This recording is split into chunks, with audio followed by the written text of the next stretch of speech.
Hello everyone, welcome to my YouTube channel. आज हम बात करेंगे मेज़रमेंट की। मापन किसे कहते हैं, मापन का क्या अर्थ है। तो हम सभी जानते हैं कि आज प्रत्येक क्षेत्र में जो मनुष्य है वो साइंस पर निर्भर है पूरी तरीके से। आधुनिक युग जो है वो विज्ञान का युग कहलाता है और वैज्ञानिक प्रगति का जो आधार है वो क्या है, मेज़रमेंट है, क्योंकि उसी से हमें पता चलता है प्रोग्रेस के बारे में। ठीक है, तो मापन क्या है, एक निरपेक्ष शब्द होता है जिसकी व्याख्या करने में बहुत ही कठिनाई आती है। हम ये कह सकते हैं कि ये एक ऐसा प्रत्यय है, एक ऐसा कंसेप्ट है जिसका प्रयोग व्यक्ति के जन्म से लेकर उसकी मृत्यु तक और दैनिक जीवन के विभिन्न क्षेत्रों में इसका प्रयोग किया जाता है। ठीक, अब हम किस तरीके से जन्म से लेकर मृत्यु तक कह रहे हैं ये, क्योंकि भाई बच्चे के जन्म के समय उसका भार हम नापते हैं, भार अंकित करते हैं कि भाई कितने किलो का है, कितनी हाइट है, सारी चीज़ें। उसके बाद दूध की कितनी मात्रा जो है उसे दी जाएगी, उसके कपड़ों का माप लेना, ये सब क्या है, मेज़रमेंट है।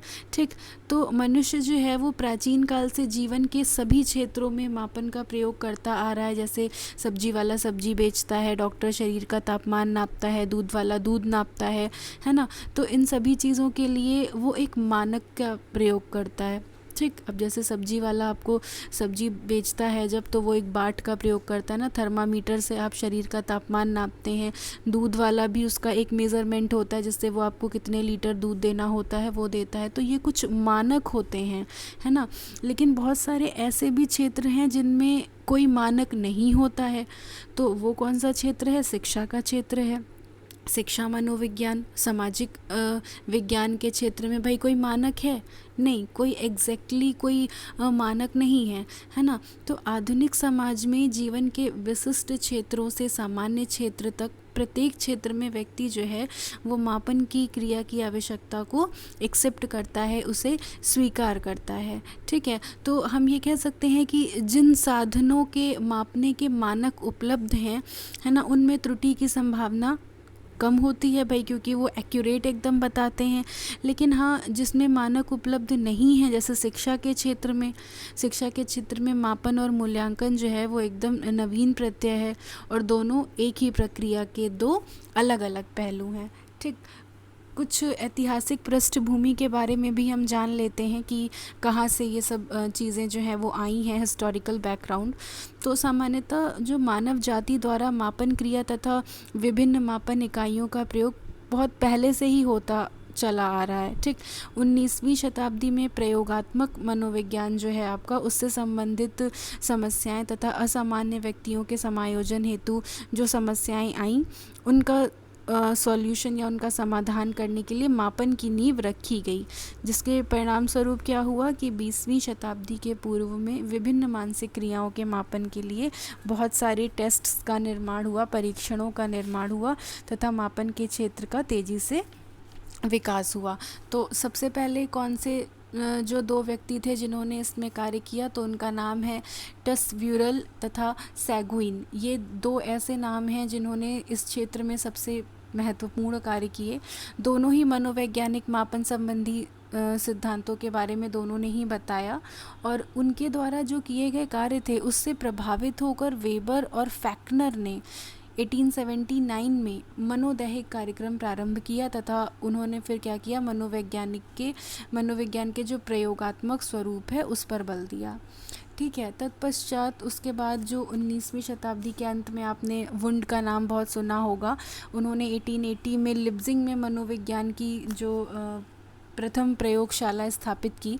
उसके बाद मापन को उच्च स्तर पर लाने के लिए जो क्रेडिट दिया जाता है वो गाल्टन महोदय को दिया जाता है, जिन्होंने व्यक्तिगत विभिन्नताओं पर कार्य किया। फिर 1905 में बिने साइमन आए, फिर 1912 में मानसिक आयु, वास्तविक आयु का कॉन्सेप्ट स्टर्न ने दिया, जिसमें उन्होंने एक बुद्धि लब्धि का सूत्र टर्मन ने बताया। ठीक है, तो इस तरीके से धीरे धीरे करके बहुत सारे परीक्षण आते गए और इस तरीके से मापन का विकास हुआ। भारत में बुद्धि परीक्षाओं के मापन का जो श्रेय है वो डॉक्टर C.H. राइस को जाता है। उन्होंने 1922 में बिनेकरण जो बिंदु माप है उसको प्रकाशित किया और उसके आधार पर जो परीक्षण हुआ वो बनाया। ठीक, तो ये इसका हिस्टोरिकल बैकग्राउंड था।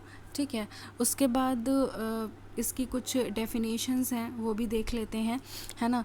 तो स्टीवेंसन कहते हैं कि मापन जो है वो किन्हीं निश्चित स्वीकृत नियमों के अनुसार वस्तुओं को अंक प्रदान करने की प्रक्रिया है।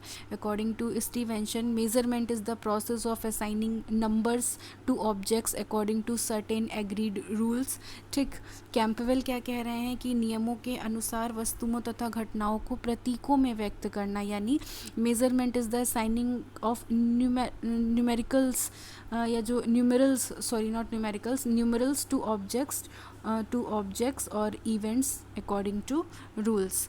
ठीक है, स्टीवेंसन ने क्या कहा वो हमने आपको बता ही दिया। और हेल्मस्टेड क्या कहते हैं कि मापन को किसी व्यक्ति या वस्तु में निहित किसी विशेषता के विस्तार को आंकिक वर्णन प्राप्त करने की प्रक्रिया के रूप में परिभाषित किया जा सकता है। That means measurement has been defined as the process of obtaining a numerical description of the extent to which a person or things possesses some characteristics. ठीक, इसके बाद ब्रैडफील्ड तथा मॉडॉक ने कहा है कि मापन की प्रक्रिया में किसी घटना या तथ्य के बारे में विभिन्न आयामों के लिए प्रतीक निश्चित किए जाते हैं ताकि उस घटना या तथ्य के बारे में यथार्थ निश्चित किया जा सके। यानी measurement is the process of assigning symbols of dimensions of phenomenon in order to characterize the status of a phenomena as preciously as possible. ठीक, तो ये कुछ डेफिनेशंस हैं, है ना। इसके अलावा भी बहुत सारी डेफिनेशंस हैं जो आपको बुक में दी गई हैं, लेकिन इन परिभाषाओं से जो कंक्लूज़न निकलता है वो ये है कि मापन की प्रक्रिया के अंतर्गत वस्तुओं और घटनाओं या तथ्यों का, है ना, नियमानुसार क्या किया जाता है, अंक प्रदान किया जाता है। हम न्यूमेरिकल डिजिट के बारे में बात करते हैं, हम बताते हैं कि ये इतने लीटर है, ये इतने किलोग्राम है, अंक के बारे में बताते हैं। किसी वस्तु का मापन ना करके ये जो मापन के अंतर्गत उसकी विशेषताओं और गुणों का मापन किया जाता है। मापन के अंतर्गत वस्तु के परिमाणात्मक स्वरूप की अभिव्यक्ति होती है, जो परिमाण होते हैं, जो अंक होते हैं, उनके बारे में चीज़ें बताई जाती हैं। ठीक, उसके बाद अब देख लेते हैं कि मूल्यांकन क्या है। मापन और मूल्यांकन दोनों ही अलग कंसेप्ट हैं, तो अब हम बात करते हैं कि मूल्यांकन क्या है। ठीक है, मूल्यांकन जो है वो भी बहुत ही इम्पॉर्टेंट है ना। ये जीवन प्रक्रिया का एक महत्वपूर्ण अंग है।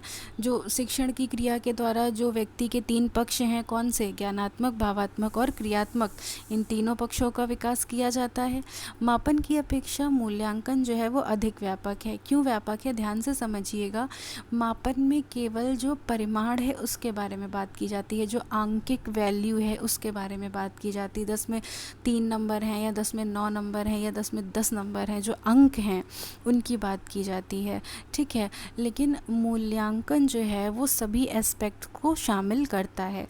मापन के अंतर्गत किसी व्यक्ति या वस्तु के गुण और उनकी विशेषताओं का केवल वर्णन मात्र किया जाता है, लेकिन मूल्यांकन के अंतर्गत उस व्यक्ति तथा वस्तु के जो गुण और विशेषताएं हैं उनकी वांछनीयता पर भी दृष्टिपात किया जाता है ना।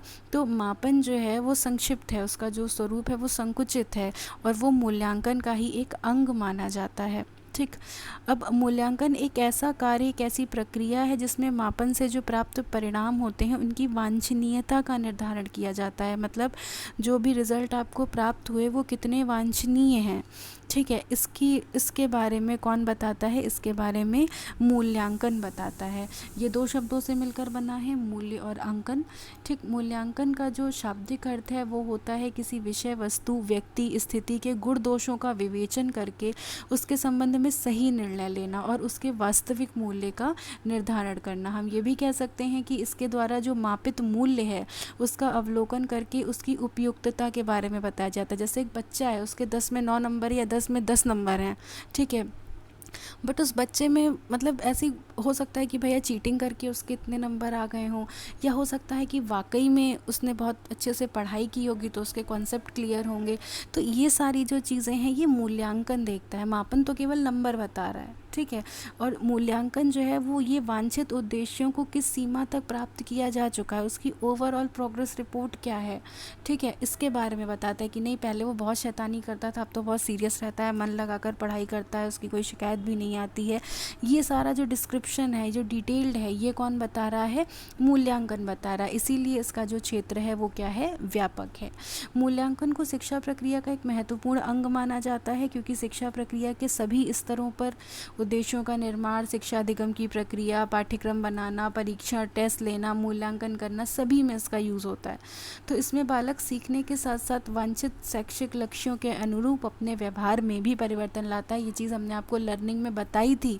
लर्निंग क्या है? जो शैक्षिक उद्देश्य हैं, जब आप उनको प्राप्त कर लेते हैं तो आपके व्यवहार में अपेक्षित परिवर्तन जब आ जाता है, तब ये माना जाता है कि आपने लर्निंग की है। ठीक। और साथ ही साथ जब लर्निंग हो जाती है तो ये भी जानने का प्रयास किया जाता है कि बालक के संपूर्ण व्यक्तित्व का विकास किस सीमा तक हुआ है। साथ ही विद्यालय में शिक्षण पाठ्यक्रम, शिक्षण विधियाँ, इनकी सफलता के बारे में भी इस चीज़ से जानकारी मिलती है। ठीक।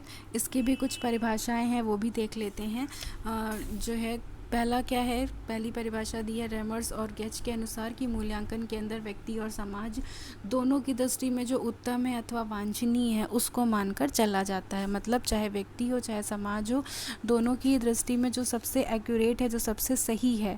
ठीक है। इवेल्युएशन एज्यूम्स अ पर्पस और an idea of what is good और desirable from the standpoint of the individual और सोसाइटी और बोथ। दोनों के लिए जो भी डिज़ायरेबल है, उसके लिए जो भी वांछनीय है, जो भी उत्तम है, उसको मानकर चला जाता है। डांडेकर ये कहते हैं कि मूल्यांकन हमें बताता है, सबसे इजी डेफिनेशन है कि बालक ने किस सीमा तक किन उद्देश्यों को प्राप्त किया है। इवैल्यूएशन में be defined as a systematic process of determining the extent to which educational objectives are achieved by peoples. ठीक। कोठारी कमीशन ने क्या कहा है? कोठारी कमीशन के अनुसार अब ये माना जाने लगा है कि मूल्यांकन एक अनवरत प्रक्रिया है और ये संपूर्ण शिक्षा प्रणाली का एक अभिन्न अंग है और यह शिक्षण लक्ष्यों से घनिष्ठ रूप से संबंधित है। It is now agreed that evaluation is continuous process, forms an integral part of the total system of education and is closely related to the educational objective।